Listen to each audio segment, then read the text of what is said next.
Hi, and good morning. My name is Gerry Willis, and today we're going to learn about culture from a sociological perspective.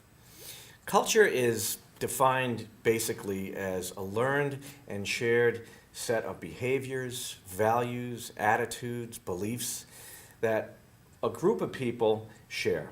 Now, there's many different cultures, and people on a regular basis jump in and out of different cultural settings. So there's no one set culture. Somebody once said that the last thing a fish would realize is the water that surrounds it until it's taken out of the water. And people are much the same way. We go through our day-to-day lives in a very comfortable place in our own culture, but when we step into different cultural settings, well, that's when we can sometimes be like that fish out of water. So first of all, let me explain what culture is. Culture is something that people have to learn, okay, first and foremost.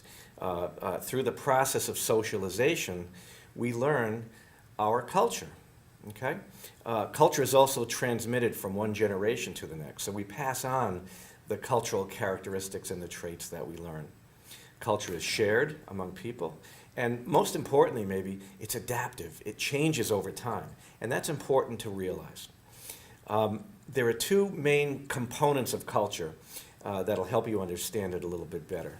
The first is material culture, and these are the things that we can see, feel, and touch. Jewelry, fashion, the way people dress, that certainly changes over time. Hairstyles, even the types of eyeglasses that people wear, those styles and all those things change over time. These are just a few examples of material culture. Now, non-material culture include things like ideas, opinions, religious beliefs, political ideology, for example. Now, these things also change over time. So when we look at culture, we look at both material and non-material aspects of culture. I guess what I'm trying to say to you is that culture is everything. It's all around us. And again, we often take it for granted on a day-to-day basis because oftentimes we're so familiar with so many aspects of our culture. A really big part of culture, too, is what we call language. Now, language is defined as a system of shared symbols that enable people to communicate with one another. And that's a good working definition.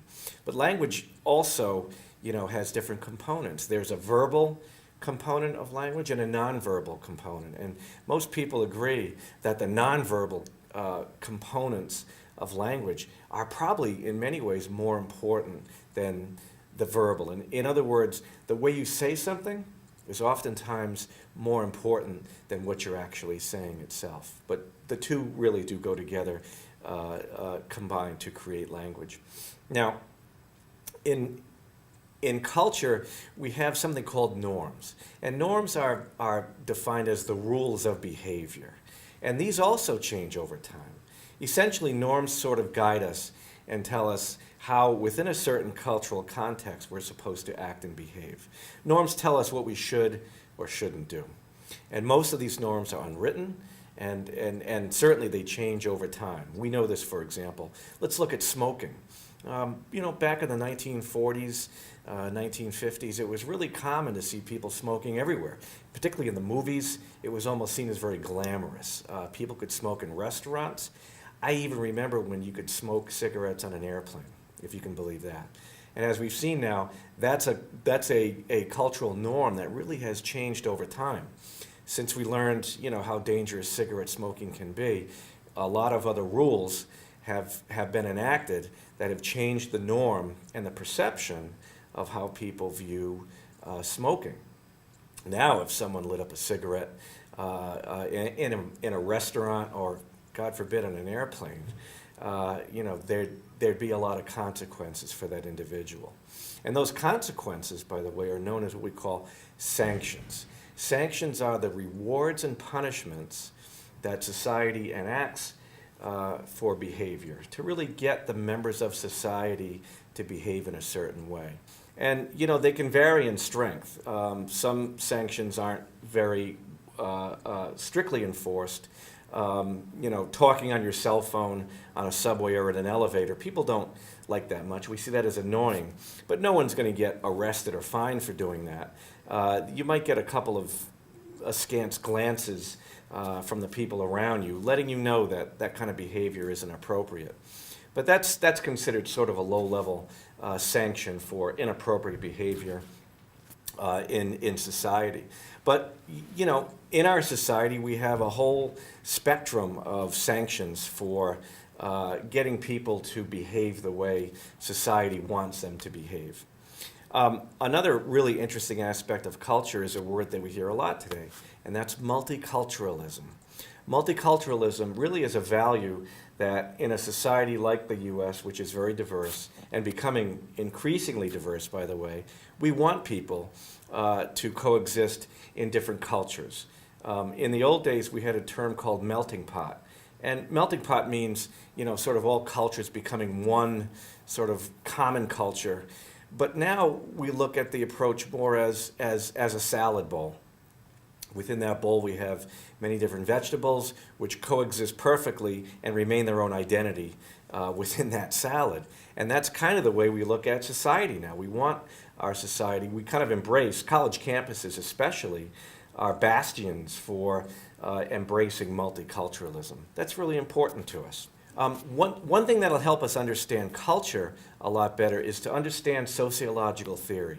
And that's the beauty of theory. It really does give us a lens, a perspective into understanding things that occur in society. And many times students get intimidated by the word theory. They really shouldn't. Theory is really simple to understand. In sociology, there's many, many different types of theories, but I'm going to talk this morning about three of the most foundational theories that we have. And again, a theory is just a lens. It helps us understand things that occur in society. For example, if we wanted to examine the American political structure, we would use a lens. Okay? We would use a lens that's very different from the lens we might use to examine, for example, the interactions between people in a bar or a nightclub. Okay? And, if you don't overthink the word theory, it's pretty simple to understand how it all works. Some of the early sociologists who, coined many of the theories we use today were philosophers themselves. And they simply wanted to develop a science for society to help make the world a better place. They thought that by applying scientific methodology to many of the world's problems, they could be eliminated, things like war or poverty or hunger.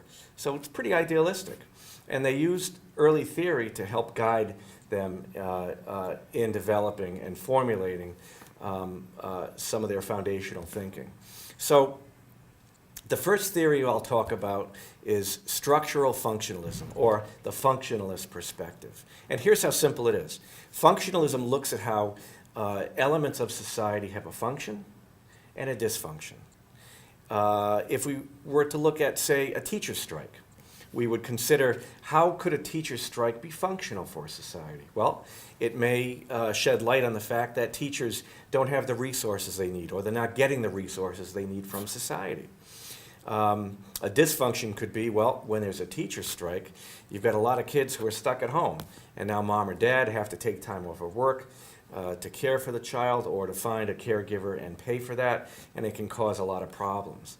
That's essentially a view of what we call structural functionalism, or one of the main theories in sociology. We look at how things have a function and a dysfunction.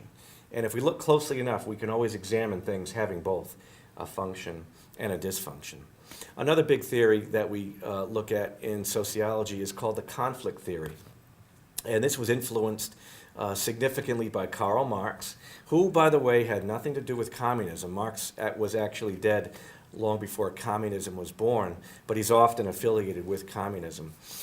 Marx is a very interesting, what we would call a political philosopher, not necessarily a full-time sociologist. So from the Marxist perspective, he looked at two groups, the haves and the have-nots. These are people who either, in his time, and he grew up during the industrial era in England, those who worked in the factories and those who owned the factories. So the haves were those who owned the means of production, the factory owners, and the have-nots, those who worked in the factories and were often at the mercy of those who owned the factories. Remember, these were before a lot of labor laws were put through. And so Marx considered this and thought that this was unjust. Again, being the social philosopher that he was, or the political philosopher that he was, he saw this as unjust and felt that in order for the have-nots to achieve equality, they would have to break their chains of oppression through conflict, and hence the term conflict perspective. And so when we look at Marx's perspective, or the conflict perspective, we look at how society has a limited amount of resources and how different groups fight for those resources. The last perspective we'll talk about this morning is known as symbolic interactionism. This is my particular favorite, and it really looks at the interactions between people and how people interact with each other, both verbally, non-verbally, so it doesn't have to be actual interaction. People interact with each other in many ways, particularly given this communications revolution that we're currently experiencing with digital technology and cell phone technology. People interact with each other in many, many different ways now. And I'm absolutely fascinated by this because this is something that is changing as we speak. To younger people, it may seem like cell phones have always been here. But to those of us who were alive when cell phones were not around, we see this as truly revolutionary. The whole notion of texting is creating a lot of conflict between different generations. Younger generations of people who text on a regular basis see it as a very normal thing, very much like the fish with the water surrounding them. Those of us who are older see that there's a demise in the way people communicate based upon cell phone technology. And it's interesting because whether us older folks like it or not, cell phones are here to stay, and texting and cell phone technology are something that us older folks, I think, have to gain a better understanding of, as it really is changing the very shape and nature of how we communicate. So you have functionalist perspective, conflict perspective, and symbolic interactionism.